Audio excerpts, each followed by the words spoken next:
Hi, Robin Gilholm here. My son Kyle and I, we are the makers of the Jawbone hand tools for masons. I wanted to do a quick video. I didn't actually get all dolled up, but had the video here. I'm alone in the shop today. I thought I'd try to make a video just to clarify the 5 tools that we have in our online store. 2 of them are concave joiners. One is a 3/4, this one here. We call these rhino joiners. And these have been, the evolutionary road for these have been quite long. These used to come to a point, they used to be a lot heavier. We've leaned them down a fair bit. We've changed the end. We want to make them better for inside corners.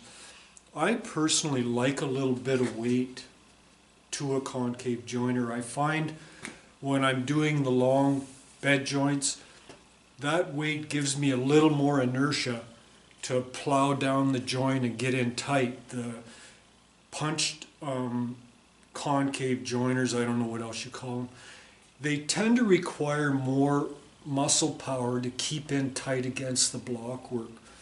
So I just like a little bit of heft to a tool, and that's where we've arrived with this one. This one is the little brother. This is a rhino, also 5/8. And once in a while we'll get into, for instance, a red brick house where we're putting an addition on. The joints may be less than 10 mils, so we want something a little tinier just to give us that nice concave joint. We like the point on these because sometimes you'll get those real needle head joints. So that's a 5/8 rhino. The next 2 I'm going to mention, this is what we call a gooseneck joiner. These 2 tools generally work in tandem with each other. If a mason's got one, he's usually got the other one not far away. This is our all-star performer. Fellas really delight in this tool for flat recessed joints.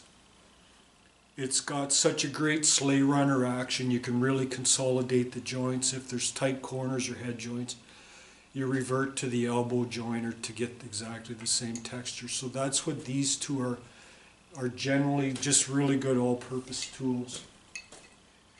We also have this little one. This is like a smaller version of the elbow joiner. We call this a crow's foot joiner.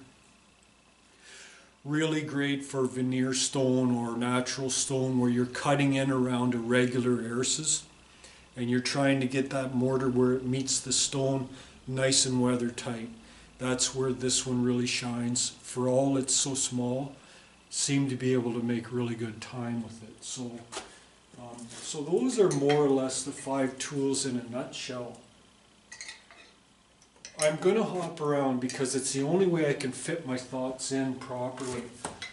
I find that it takes a lot of energy to make a video. If anyone watching has ever done it, you'll know exactly what I'm meaning. What I have here in my hand is a group of heritage beaters. And we're going to have a supply of these ready in about 2, I'm going to say maybe better say 3 weeks, and up on our store, in our store, for sale. These are now still in the machine shop stage. I'm going to meet with those fellas later this week, and we're going to start to build up our inventory. But there are about 8 or 10 different styles, and we'll hopefully have those all ready to go and handles on and so forth by the time, you know, our spring kind of gets underway here. I don't know if I mentioned the grapevine joiner. That's probably the most common ornamental joiner that we would use in this part of the world. The other thing that we offer for sale is the replacement handles. Just a word on them. This product is actually called HDPE, which stands for high density polyethylene. In layman's terms, it's a recycled plastic from the clean stream. In other words, from white milk bottles and milk bottle caps. It's got to be clean, just like if you're pigmenting mortar, you want to start with a fairly white mortar so you're not overcoming all the dirtiness in the sand or whatever. This comes from the clean stream, so they can pigment it, and we get it in about generally about 8 different vivid colors. And then we sell these replacement handles. We sell them so that masons can take their old slickers or pointing trowels, margin trowels, whatever. If they've got the same dilemma we've had for years, they can pull all those handles off on a rainy morning, change them all out for hours, Jawbone handles, one less aggravation on the job. So that's what the replacement handles are all about. We have a YouTube video to describe how we go about changing them. Pretty straightforward, but it never hurts to, get a little guidance from someone who has done it, which we've changed out many of them.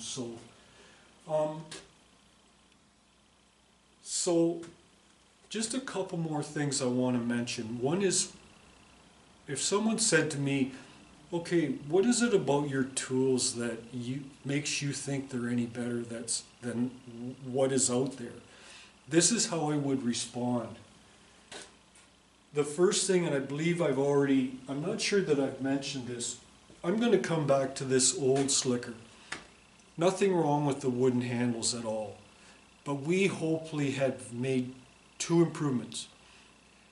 Whenever I grab a tool like this, they're all identical, my thumb always ends up hooked over the front of that ferrule, and I always get a sore feeling in the pad of my thumb from that pressure point. I don't know how else to describe it. It's an uncomfortable feeling, and so I'm moving my hand back, but it always slides forward, and so on and so forth. So that's always like one of these low-level annoyances through the day. So when we crafted our handles, we paid particular attention that we rounded that area. We have several different stylings. There's one with a metal ferrule. We tried to make that as rounded as we could so that the thumb can take up residence there quite comfortably, get rid of that little annoyance I've always been aware of. We also put, might as well use this, we also put an indent in the handles. You'll see it there. Why do we do that? Well, someone might think we do it to stamp our logo in. That was an afterthought. What we find is when you grip this handle, you don't have to grip it very tight at all, because your 2 fingers tend to just migrate into that slot. So it just makes it far more relaxing manipulating the tool and using it. That little indent is an indicator to the way your tool is pointed, which may or may not be important to a mason, but it gives somewhere to anchor